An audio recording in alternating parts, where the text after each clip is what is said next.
Hi guys, in this video I want to solve the problem of basically insulin and diabetes together.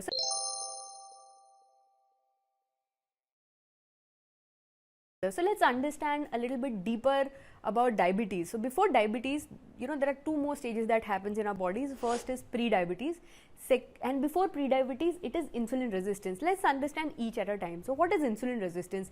So the pancreas basically releases this hormone called as insulin. The job of insulin is to absorb, it helps the cells to absorb sugar which is converted into glycogen at a cellular level. Now what happens when you have insulin resistance? Insulin is getting secreted properly from your pancreas, but the absorption of blood sugar levels is not happening. Why? When we take a lot of carbohydrate rich diet or we have a sedentary lifestyle, body considers the carbohydrate to be very toxic. So hence it stops, it closes the gate, and insulin is not able to trigger that absorption of glucose into the cellular level. If that doesn't happen, what happens is your blood sugar level will remain normal, but your insulin levels will always go higher. So that is why when you test your blood sugar levels, when you have insulin resistance, it absolutely comes normal. The problem is we don't test this at a very early age. So the best test would be to either go for HOMA IR test, or number 2 would be to test your insulin levels, blood insulin levels. So generally if you have insulin resistance, which is the very nascent or initial stage of developing diabetes, you will see that your blood sugar level will always come lower, but your insulin might be higher.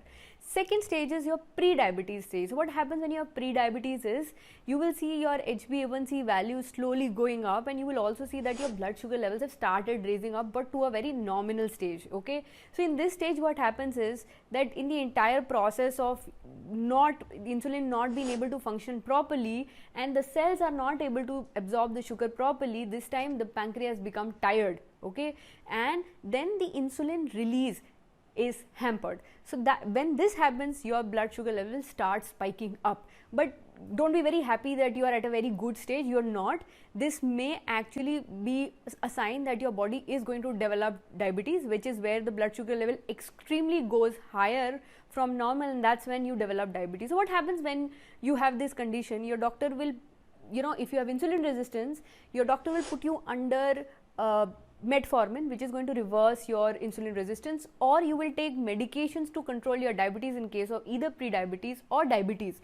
What these medications actually do? These medications would only throw excessive sugar from your body through urine, but it's actually not working on the root cause problem. So ideally you should never ever just depend on medication forever through your life. Start working on correcting your lifestyle. Number 1, start reducing your carbohydrate intake in your diet. Number 2, start reducing the food items which are triggering your insulin time and again, because insulin, if getting triggered time and again, is actually causing the problem. Number 3 is make sure that you start working on triggering other hormones which works opposite to insulin. For example, start working on triggering growth hormone. How you can do that is, number 1, you can start exercising. Exercising will help you increase your growth hormone. Number 2 is you can improve the pattern of your sleep or reduce stress, so that your insulin, the other hormone starts working better and your body starts metabolizing fat. At the same time, it is able to reverse this entire pattern of moving from diabetes to pre-diabetes and back to insulin resistance and back to normal. So I hope this video is helpful.